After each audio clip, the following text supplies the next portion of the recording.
Okay, so at the end of the last video, we had just found the maximum shear force that is being applied to our beam. So this is what our beam has to resist, 32.6 kips worth of shear. Now, in order to calculate our shear resistance, how strong the beam is, we use the formula 0.6 times the yield stress times the area of the web divided by a factor of safety of 1.5. The 0.6 divided by 1.5 simplifies to 0.4. So sometimes you see this equation shortened to just simply be 0.4 times the yield stress times the area of the web. And so we've got 0.4 times the yield stress of the steel of a wide flange section is 50 KSI. And we just now need to find what is the area of the web of our wide flange. So if I sketch the basic shape of a wide flange, to find the area of the web, we need to multiply the depth of the beam by the thickness of the web.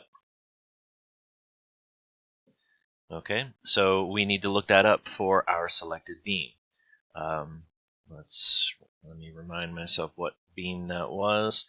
We chose a W21 by 50. So we've got a W21 by 50. So we need to look up its depth and the thickness of its web in the appendix. So I've got Appendix A here, and I've got to look up my W21 by 50. There it is right there. And so its depth, D, is 20.8. So I'll write that down over here. Depth is 20.8. And the thickness of the web is equal to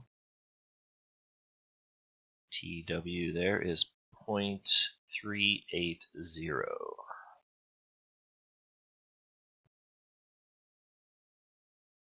So the area of the web is just the product of these two. So let's scroll down here a little bit, give ourselves a little bit more room. The shear resistance is equal to, okay, we've got area web up there. So down here, I'll write 0.4 times 50 KSI times the area of our web, which is equal to the depth of 20.8 inches, times the thickness of the web, which is 0.380 inches.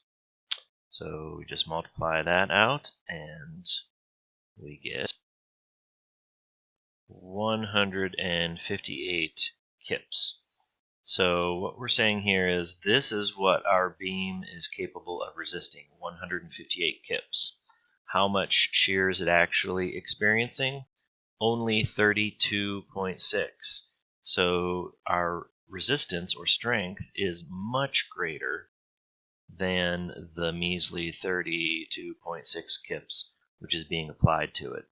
So shear is not surprisingly okay. And it's almost always okay. Very few situations where shear would control. You'd have to have a very large point load, very close to one end of a beam for shear to potentially be an issue. So that basically completes this beam design problem. We chose, based on our initial calculation here, a W21 by 50. We double checked to make sure that adding the self-weight did not cause us to exceed our section modulus requirement, which it did not. We are still providing adequate section modulus. 110 is greater than 95. We checked deflection. We checked it versus a limit of L over 240. So in other words, we made sure that it didn't deflect more than 1.2 inches. And with the chosen beam, our actual deflection was 0.84, which is less than 1.2, so deflection is okay. And the third thing we checked was shear. Our beam experienced a maximum shear of 32.6 kips, but is capable of resisting up to 158 kips. So plastic section modulus, check. Moment of inertia, check. Area of the web, check. All three of those things are adequate. So we are going to conclude that we want to use a W21 by 50. It is adequate with respect to all three of these design constraints. So that's the one we would go with. That's our final answer. The first one we chose is the one we're going to use. So that's the end of this problem. In the next video, we'll take a look at a timber beam design.